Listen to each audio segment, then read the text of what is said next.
ছোট্ট একটা ঘটনা দিয়ে ভিডিও শুরু করছি। প্রেস বক্সে যখন ছিলাম তখন যারা আইসিসির কর্মী রয়েছেন বা মিডিয়া নিয়ে কাজ করছেন একজন জিজ্ঞাসা করলেন বা বললেন যে আজকে নাহিদ রানা দারুণ কিছু করবেন। আমি তখন বললাম নাহিদ রানা তো নেই, ভালো কিছু কিভাবে করবেন? তখন অবাক হয়েছেন যে নাহিদ রানা নেই, কেন নেই?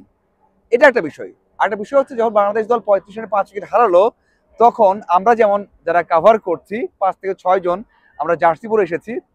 এখান থেকে একজন বলছিলেন যে অবস্থা তো খারাপ, মানে একটু লজ্জায় পড়ে গেলাম যে জার্সি পরে এসেছি বাংলাদেশের।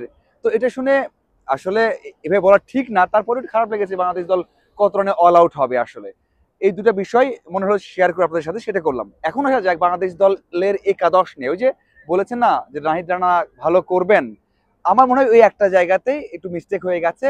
নাহিদ রানাকে নেওয়ার দরকার ছিল উইকেট এবং তার পারফরমেন্স বিবেচনা করে এবং ইন্ডিয়ার যে ব্যাটিং লাইন আপ সেটা বিবেচনা করে।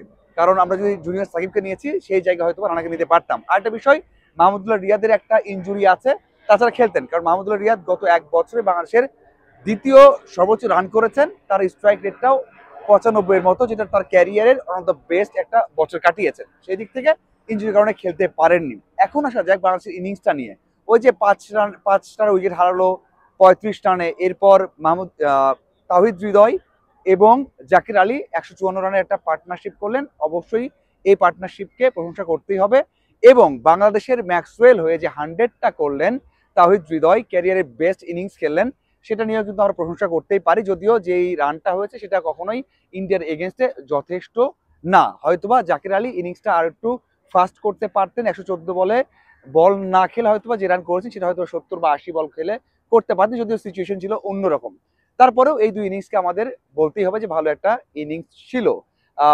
এছাড়া কিন্তু খুব একটা জায়গায় চেঞ্জ করতে হতো এমনটা নয়। আমরা দেখেছি যে ম্যাচ শুরুর আগের দিন একটা পার্টি হয়েছে বাংলাদেশ দলের, সেখানে বলা হয়েছে যে এত বেশি খাওয়া দাওয়া করলে খেলতে পারবে না। হয়তোবা টপ অর্ডারের ধসের পর সেই কথাগুলো বারবার আসতে শুরু করেছিল, হয়তোবা সেই ছবিগুলো সোশ্যাল মিডিয়াতে পোস্ট করা হচ্ছিল যে বাংলাদেশ দল হয়তোবা এইসব কারণেই খারাপ করছে। যদিও হয়তো রিলেট করা যাবে না, অনেকে রিলেট করবেন, তারপরে বলতে হয় যে বাংলাদেশ যে শুরু করেছে সেটা কখনোই কাম্য নয়। হয়তোবা আমরা শান্তকে কথা বলতে পারি, শান্ত বিপিএল এ ম্যাচ খেলতে পারেননি, ওয়ান ডেতে খেলতে পারেননি, ইনজুরি কারণে অনেকদিন পর ওয়ান ডে খেলছেন, সেটা কিন্তু দেখা গেছে। যদিও তার এক বছর পারফরমেন্স বলে যে খুবই ধারাবাহিক, খুবই ভালো করেছেন, ওয়ার্ল্ডের যে কোনো তারকার থেকেও ভালোভাবে রান করেছেন বা এগিয়ে আছেন। তারপরেও এই যে কনসার্ন থেকে গেল, পরের দুই ম্যাচে সেই কনসার্নটা থেকে যাবে। টপ অর্ডারের সবাইকে নিয়েই কনসার্ন আছে, কিন্তু শান্তকে নিয়ে কনসার্নটা হয়তোবা বেড়ে গেল। তারপরে বলবো যে বাংলাদেশ দল এখান থেকে শিক্ষা নিয়ে হয়তোবা পাকিস্তানে গিয়ে নতুন করে শুরু করবে এবং সেখানে ব্যাটসম্যানদের কাছ থেকে হয়তোবা ভালো কিছু আশা করা যাবে। এবং আমার মনে হয় যে একাদশ ঠিক করার ক্ষেত্রেও অধিনায়ক এবং ম্যানেজমেন্ট নতুন করে ভাববে। আপনার কি মনে হয় বাংলাদেশের একাদশ কেমন ছিল, কেন এমন হলো ব্যাটিংয়ে, বাংলাদেশের দর্শক কেন এমন হলো, সেটা অবশ্যই কমেন্ট করে জানাবেন। ধন্যবাদ সবাইকে সাথে থাকার জন্য। আশা করি আরো আপডেট এবং বিশ্লেষণ নিয়ে হাজির হয়ে যাব।